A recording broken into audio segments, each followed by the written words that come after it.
করে সেই একজন আলেম হকের উপরে যেভাবে চলে পূর্ণাঙ্গ জীবন সেভাবে পরিচালনা করার চেষ্টা করেছে।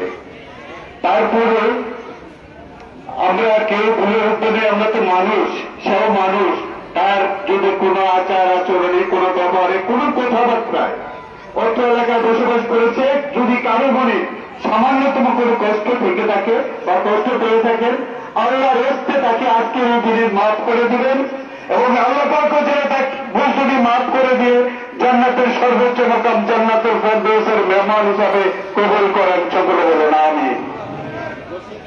এপাশে মরহুমের জন্য দোয়া করবেন আমাদের শ্রীপুর উপজেলা জামাতের আমির মাওলানা নুরুল ইসলাম সাহেব।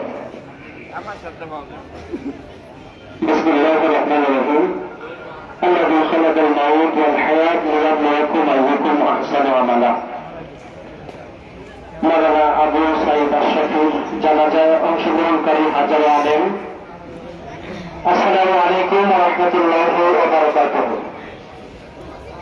আমরা উন্মুক্ত ময়দানে মরহুমের জন্য সকলেই দোয়া করব, আল্লাহ রাব্বুল আলামিন যেন দিনের দায়ীকে জান্নাতের একজন মেহমান হিসেবে কবুল করুন।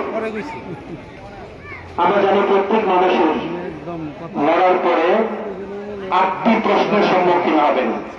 কবরে কোনটি? হাসরের ময়দানে 5টি।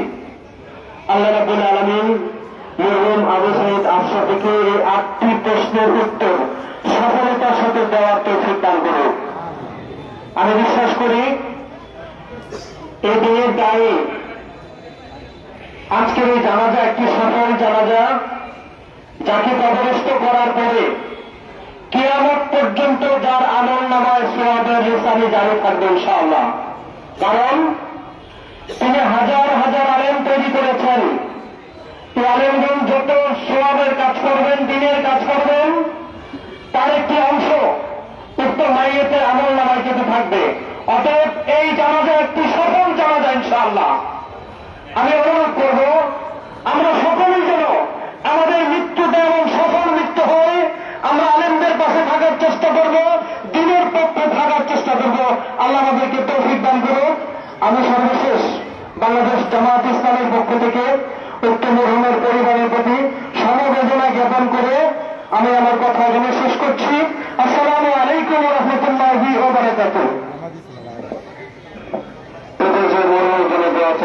আমাদের গর্বী মানুষ থেকে আগে যিনি বাংলাদেশের লেখাপড়া করেছেন মাওলানা শহীদ মৌলানা হাফেজ আব্দুল সত্তার সাহেব একদিকে গেছেন। আলহামদুলিল্লাহ ওয়া কাফা ওয়া সালামুন আলা ইবাদিহিল্লাযীনা ইসতাফা আম্মা বা'দ।